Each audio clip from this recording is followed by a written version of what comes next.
nose, if I tell you taking a big deep breath. Yep. So Can I keep have it some simple. scissors, please? Oh, thank you. When you're having the ET tube in your mouth, you want to deflate the cup and then tell him to breathe through his mouth or nose. To take the tube out? I say a big deep breath. It's going to be through their mouth because you can get a bigger breath in through your throat, through your nose. So they're able to still mammals inhale even though that thing's still in their throat? No, I guess not because as long as once the cup is down, then they would be able to. You can right? hear But it. otherwise. Not as much, but just enough to where it just helps open up just a little bit, just enough to. Okay, makes sense. Just say big deep I breath. don't know who said cough. I don't. They always say cough. Yeah, we heard cough. I know. When I was That first was hired weird. here, I But heard then that makes people sense say though with the cough, and constriction. I was You- like,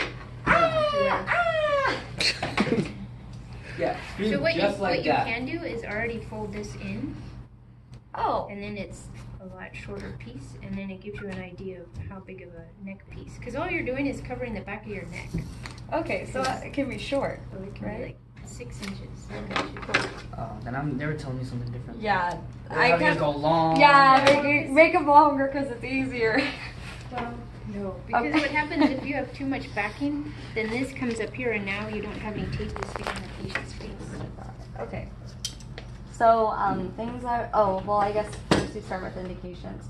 So indications to intubate a patient would be their apnea, inability to oxygenate, inability to ventilate, or inability to protect their own airway. And you would always want to wait for a doctor's order. So the supplies that I would need, a yawn cower.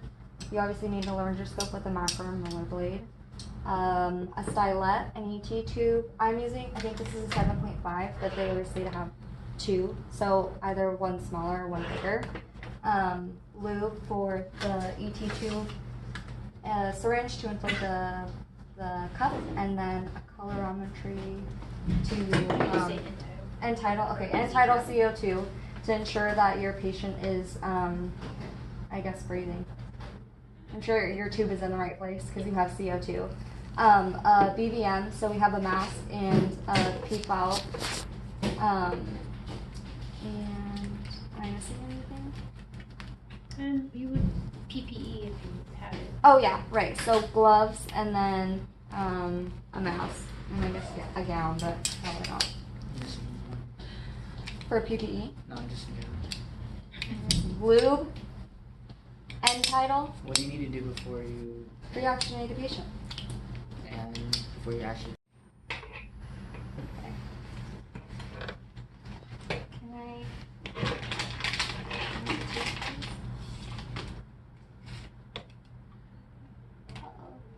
There we go. Take out the stylet, inflate the pilot balloon, and I would call out he's 21 at the peak.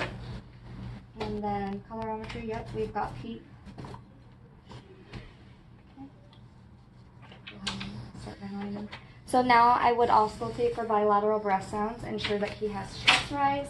Would also ensure that there's condensation in the tube, and that the end tidal and that the end tidal has gone from purple to yellow to ensure that he's exchanging CO2. And then I'm gonna take him. So can you hold the? Ensure this pilot balloon is not on right.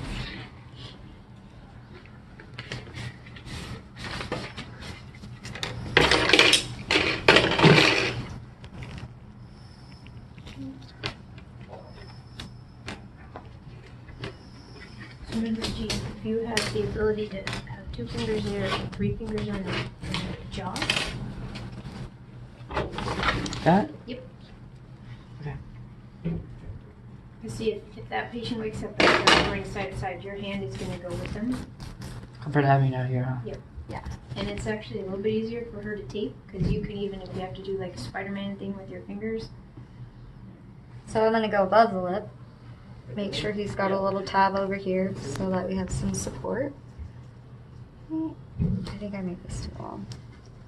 Can you move the, yeah, I'm gonna move this tube into the middle.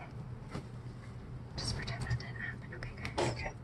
So when they give a patient sucks, the doctor, sometimes you might hear them say, I'm gonna wait till they do their fasciculations before you start to intubate. Okay.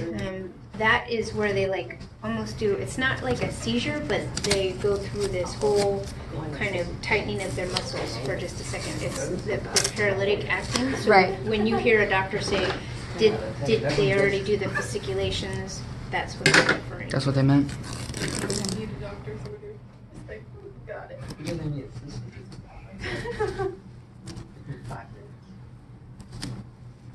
Are you guys ready to get checked out next?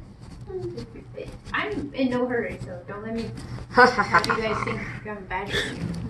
Okay. He's alive!